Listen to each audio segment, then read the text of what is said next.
வணக்கம். இன்றைய தினம் 4ஆம் தேதி போயாவுடன் கூடிய கார்த்திகை தீபமும் இணைந்து வந்துள்ள ஒரு நல்ல நாளில் நான் கொழும்புத்துறை வீதியில் அமைந்துள்ள யோகர் சுவாமி அவர்களுடைய ஆலயத்தை வந்து தரிசித்துள்ளேன். அது பற்றிய சில விடயங்களை உங்களுடன் பகிர்ந்து கொள்கிறேன்.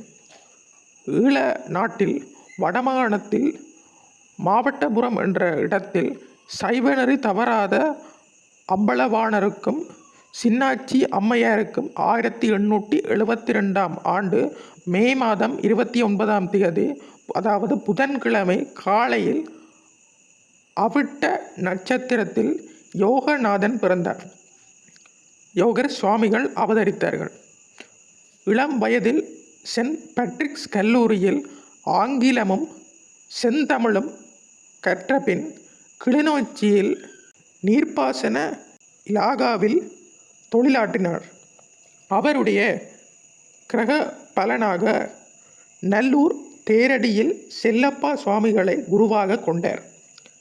செல்லப்பா சுவாமிகள் நீ யாரடா என்று அதட்டி அவருக்கு தீட்சை செய்தருளினார்.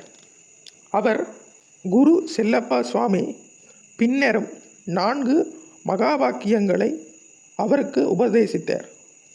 ஒரு பொல்லாப்பும் இல்லை, எப்பவோ முடிந்த காரியம், நான் அறியோம், முழுவதும் உண்மை என்று சில மகா வாக்கியங்களை அவருக்கு உபதேசித்தார்.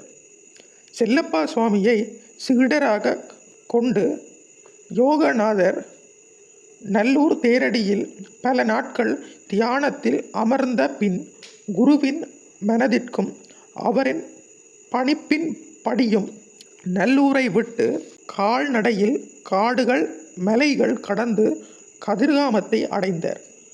கதிர்காம யாத்திரைக்கு பின் கொழும்புத்துறை சுவாமியார் வீதிச்சந்தியில் உள்ள இலுப்பை மரத்தடியில் தனது தியானத்தை மேற்கொண்டார். இவ்வாறு இரவும் பகலும் மரத்தின் கீழ் இருந்து தியானம் செய்யும் துறவியை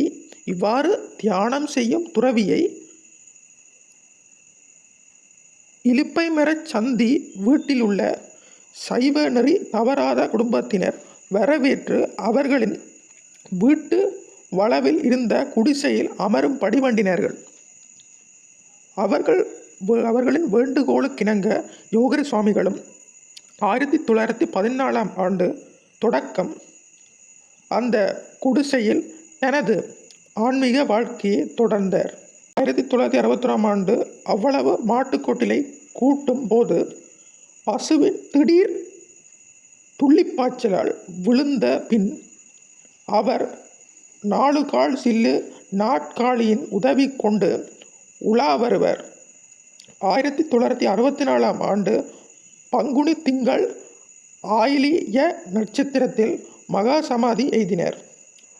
இலங்கையில் பல பாகங்களில் இருந்து ஆயிரக்கணக்கான மக்கள் வந்து அவரின் இறுதி யாத்திரையில் பங்கு பெற்றினார்கள். அவர்களின் திருமேனி கொழும்புத்துறை துண்டி மயானத்தில் இராகி அவரின் அஸ்தி மண் குடத்தில் சேமிக்கப்பட்டு அவர் 50 வருட காலம் 1914 தொடக்கம் 1964 இருந்து கட்டிலில் சமாதி கோயில் கட்டப்பட்டது. இக்கோயிலில் தினமும் பூசைகள் நடைபெற்று வருகின்றது. யோகர் சுவாமிகளுடைய சிஷ்யர்களான மார்க்கண்ட சுவாமிகள், சுப்பிரமுனிய சுவாமிகள் மற்றும் சந்த சுவாமிகள் அவர்கள். இதுபோல ஆன்மீக தகவலுடன் உங்களிடமிருந்து விடைபெறும் நான் உங்கள் ஆசிஷாஜ். நன்றி, வணக்கம். இன்னொரு பௌர்ணமி தினத்தில் இன்னொரு நினைவாலயத்தில் நாங்கள் சந்திப்போம்.